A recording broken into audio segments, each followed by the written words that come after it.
वसुतं देवं कंसचाणूरमर्दनं देवकी परमानंदं कृष्णं वंदे जगद्गुरुम. भगवंताचं हे रूप पाहून आता अर्जुन म्हणतोय आणि सांगतोय. आता अर्जुन म्हणाला, आता 36वा श्लोक आहे आजचा.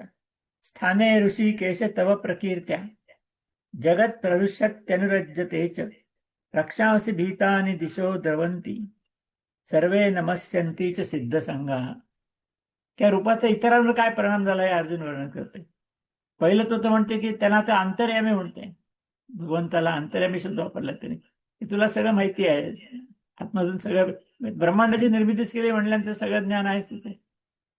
तो म्हणतो की हे अंतर्यामी, तुमचं नाव, गुण आणि प्रभाव हे सगळं वर्णन आतापर्यंत झालेलं आहे. सगळं हे याच्या वर्णनाने सगळं जग अतिशय आनंदित झालेलं आहे. सगळ्या जे ऐकल्यानंतर सगळ्यांना आनंद वाटलाय असं अर्जुन त्या ठिकाणी म्हणतो. आणि त्यामुळे ते तुमच्यावर खूप प्रेम करायला लागले. एवढे देवाधिदेव आहे सगळं, त्यामुळे साहजिकच सगळी जग तुमच्यावर प्रेम करायला लागले. पण तसंच त्याच वेळा तो म्हणतो की भ्यालेले राक्षस मात्र दिशातून पळून जाते.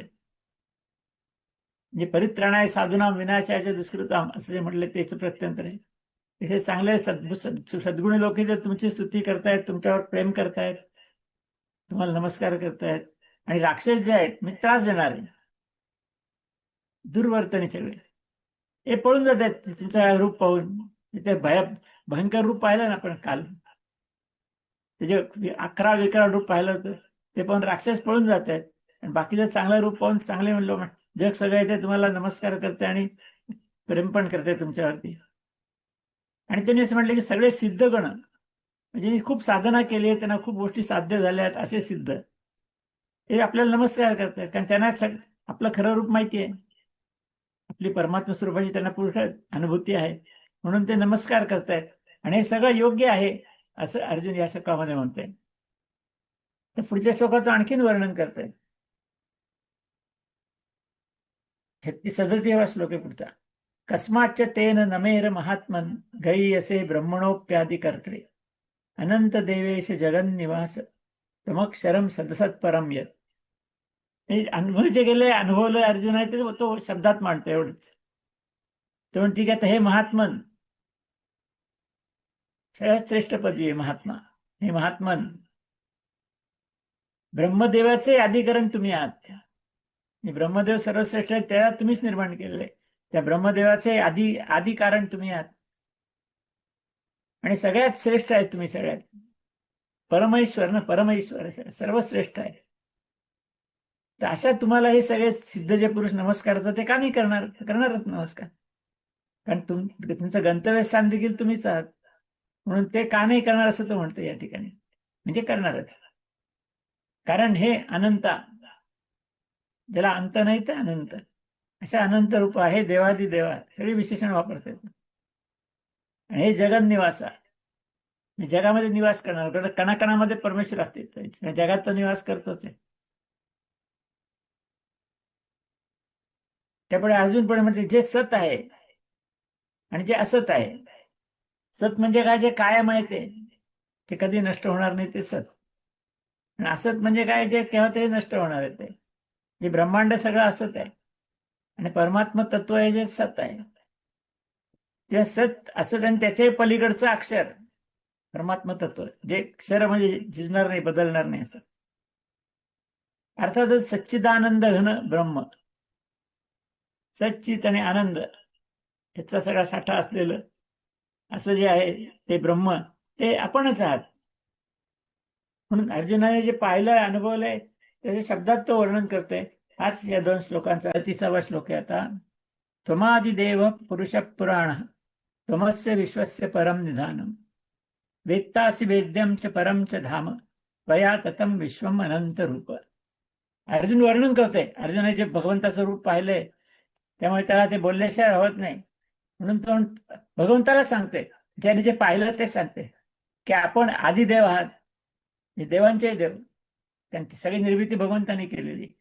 आणि सनातन पुरुष आहात. सनातन म्हणजे अतिशय प्राचीन, प्राचीनला काही अंतच नाही, इतकं प्राचीन. म्हणून सनातन पुरुष आहात. आपण हे जगाचे परम आश्रयस्थान आहात. कारण भगवंताने निर्माण केलं, भगवंत ते संचालित करते, तेव्हा त्याचं आश्रयस्थान तर भगवंतच आहे.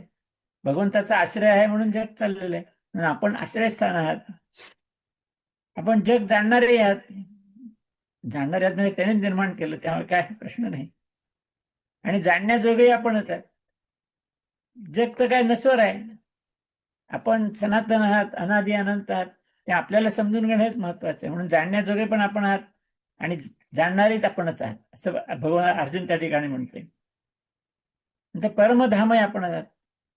परम म्हणजे सर्वश्रेष्ठ, धाम म्हणजे निवासस्थान.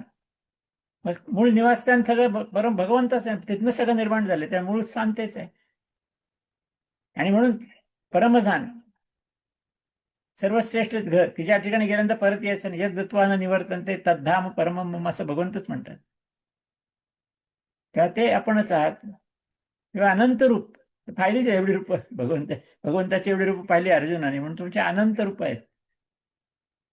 आणि आपण हे सगळं विश्व व्यापलेलं आहे. मागच्या त्यात भगवंताने म्हटलं एकांशाने स्थितो जगत, एका अंशाने मी सगळं जगत व्यापून आहे असं भगवंत म्हणतात. तेच अर्जुन पुन्हा पुन्हा त्यांना ऐकवत आहे. तो आणखीन सांगतोय पुढे 39व्या श्लोकात, वायुर्यमोग्निर्वरुण शशांक प्रजापतिस्तम प्रपितामहश्च नमो नमस्तेस्तु सहस्रकृत्वः पुनश्च भूयोपी नमो नमस्ते. तर साधारण देवाला आपण नमस्कार करतो, आईवडिलांना करतो, सगळ्यांना करतो, पण हे तर सगळ्याच मूळ आहे.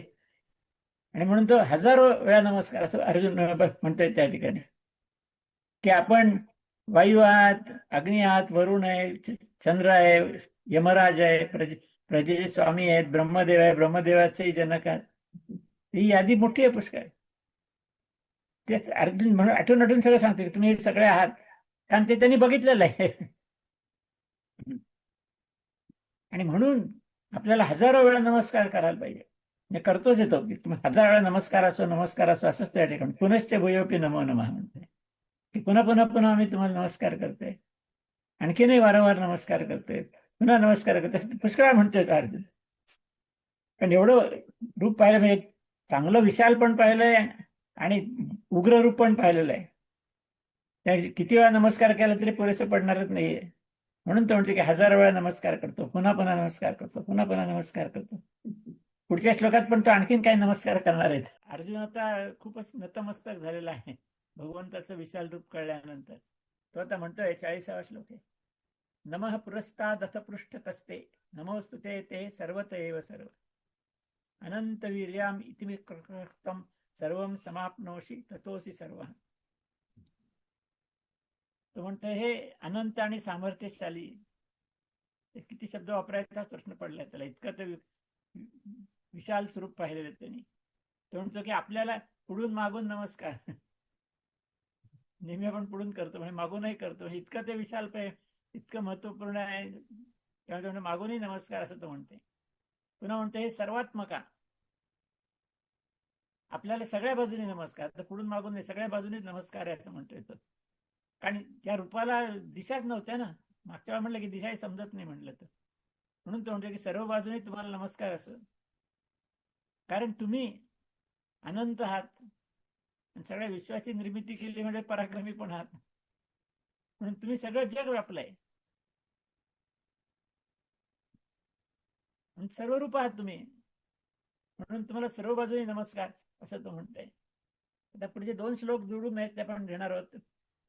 सखेती मत्वा प्रसवम यदुक्तम, हे कृष्ण हे यादव हे सखेती, अजानतः महिमानं यवेदम तवेदम मया प्रमादात प्रणयेन वापी, यच्चावासार्थम असत्कृतोसी विहारशय्यासन भोजनेषु एकोथ वाप्यच्युत तत्समक्षम तत्क्षामये त्वामह प्रमेयम.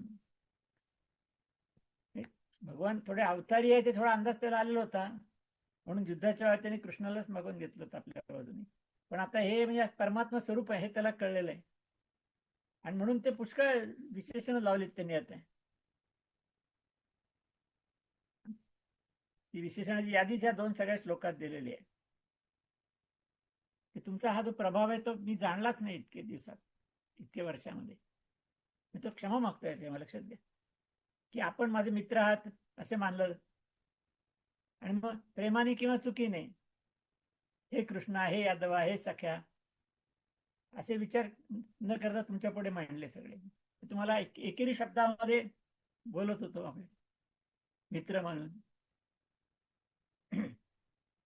पण हे अच्युता, माझ्याकडून तुला आणखी सांगते की विनोद म्हणून किंवा फिरताना, झोपताना, बसायच्या वेळी, भोजन करताना, आपल्या एकांतात किंवा मित्रांच्या समक्ष जो अपमान झाला असेल माझ्याकडून, कारण तो सख्यासारखाच माणूस आहे, समवयस्कच होते ते. आणि श्रीकृष्ण म्हणजे अर्जुनाचे मेहुणे एका अर्थाने, एका अर्थाने भाऊही होते, एका अर्थाने मेहुणे पण होते. श्रीकृष्णाची बहीण सुभद्रा अर्जुनाची पत्नी. त्यामुळे ते समवयस्क असल्यामुळे अरे तुरेच सगळं चालायचं. आणि मग आता अर्जुन म्हणतोय की ते माझं चुकलंच, की तुम्ही एवढे मोठे तर मला माहिती नव्हतं, आता कळलंय. पण अशा सगळ्या वेळी